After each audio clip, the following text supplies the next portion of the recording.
அன்பானவர்களே, ஆண்டவர் இயேசு கிறிஸ்துவின் நாமத்தில் ஜெபமே ஜெயம் நிகழ்ச்சிக்கு உங்களை வரவேற்கிறோம். ஏசாயா புஸ்தகம் 9ஆம் அதிகாரம் 6ஆம் வசனத்தை வாசிப்போம். நமக்கு ஒரு பாலகன் பிறந்தார், நமக்கு ஒரு குமாரன் கொடுக்கப்பட்டார், கர்த்தத்துவம் அவர் தோளின் மேல் இருக்கும், அவர் நாமம் அதிசயமானவர். ஆண்டவராய் இயேசு கிறிஸ்து கொடுக்கப்பட்ட பெயர்களில் ஒன்று அதிசயமானவர். அதிசயம் என்றால் என்ன? அவருடைய பிறப்பில் அதிசயம், அவருடைய வளர்ப்பு அதிசயம், அவருடைய போதனை அதிசயம், வாழ்க்கை அதிசயம், அவருடைய ஊழியத்தில் அதிசயம், அவருடைய அற்புதங்கள் அதிசயம், அவருடைய மரணம் அதிசயம், இயேசு கிறிஸ்து உயிர்த்தெழுதல் அதிசயம்.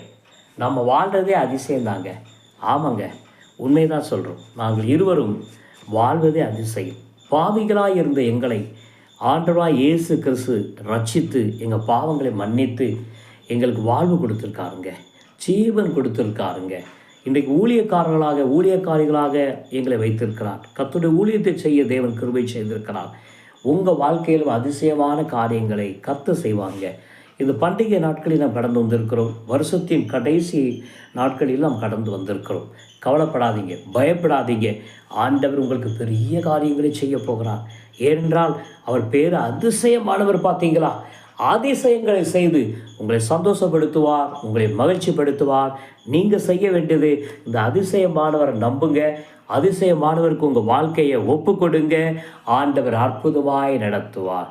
ஜெபிப்போமா.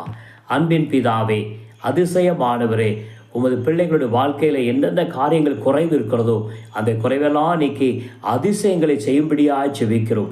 பாவ மன்னிப்பாய அதிசயம், ரட்சிப்பாய அதிசயங்களை, பரிசுத்த ஆவின் ஈவுகளை, கிருபைகளை, வரங்களை கொடுத்து ஆண்டவர் ஆசீர்வதிக்கும்படியாக ஜெபிக்கிறோம்.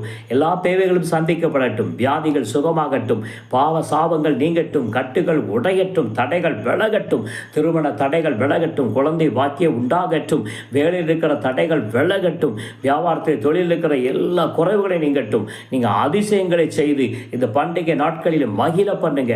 வருஷத்தின் கடைசியிலே வந்திருக்கிறோம் தகப்பனே. ஆண்டவரே, உங்கள் அதிசயமான கிரியைகளை விளங்க பண்ணுங்கப்பா. பெரிய காரியங்களை செய்யுங்க. துக்கம் சந்தோஷமாய் மாறட்டும். ஆசீர்வதிங்க. இயேசுவின் நாமத்தில் ஜெபிக்கிறோம் பிதாவே. ஆமென். God bless.